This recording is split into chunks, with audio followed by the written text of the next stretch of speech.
So I could think of a number of various descriptive words to kind of portray what the 1960s era of silver coinage would be. Uh, Overproduced, mass hyped, not so fantastic quality. Did I say common? Common as dirt. As a matter of fact, if you went into a coin shop and you looked at, hey, point me in the direction of where your scrap silver is, I want to buy some. More than likely, you're going to find any of the 1960s dated coins from 1960 to 64, relatively common in all grades. All right, for some that some that look beat up or possibly circulated, all the way up into the BU, possibly Gem BU type grades.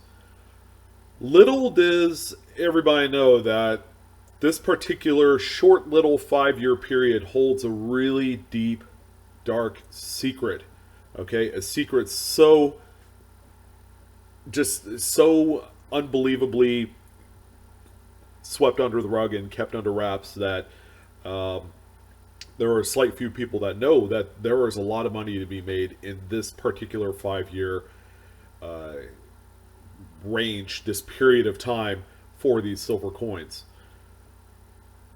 The U.S. Mint was cramming these things out at record levels. Okay, there's hundreds of millions of these made, ladies and gentlemen. So they're not exactly rare. They're not. But they are ramping up to the production of what would be the Clyde quarters of 1965.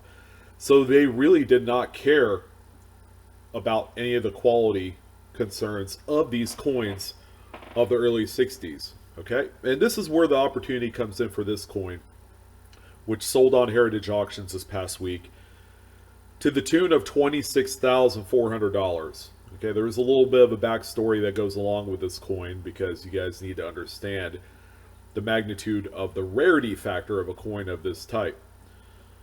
So the coin did grade out with PCGS, mid-state 67 plus.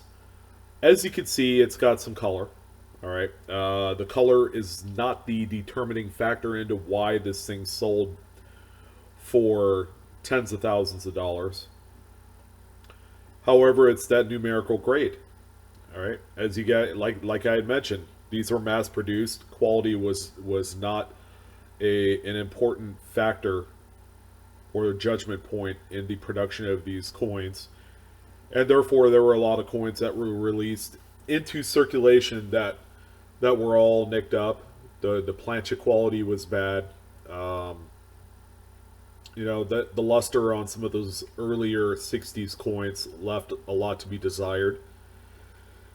And finding quality gem coins such as this example right here is few and far between. Now, the coin exhibits what I would perceive to be kind of like album toning. It occurs on both sides of the coin, as you see. On the obverse looks a little bit more, I guess, more even on a diameter level of that coin, whereas on the back it's more splotchy.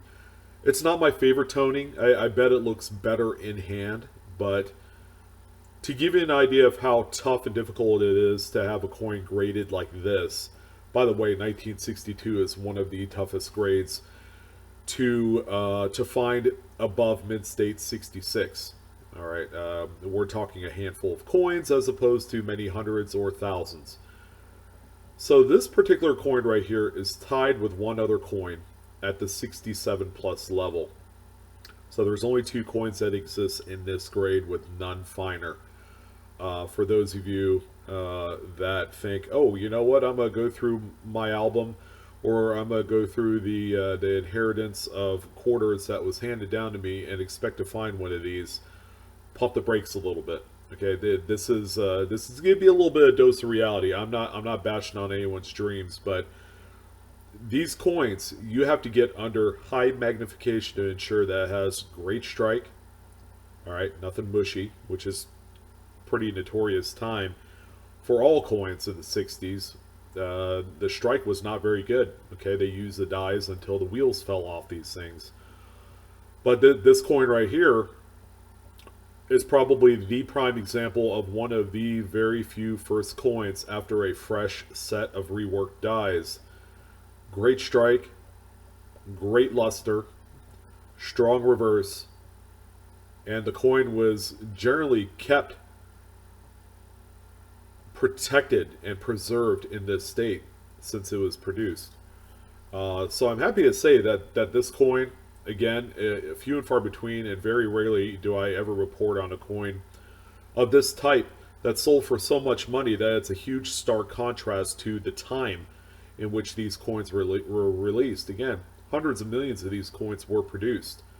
So to find one out of a whole haystack of needles, or whatever, is tough. And that's why this one sold for the amount of money it did. A lot of money. Super duper a lot of money. Life-changing money. So, anyways, I wanted to talk about this one. Kind of a neat little subject coin. Again, you don't see this every day. And, it just goes to show you that you never know what you're going to find. Of course, half the battle is actually sending this to PCGS or NGC and actually getting this kind of grade.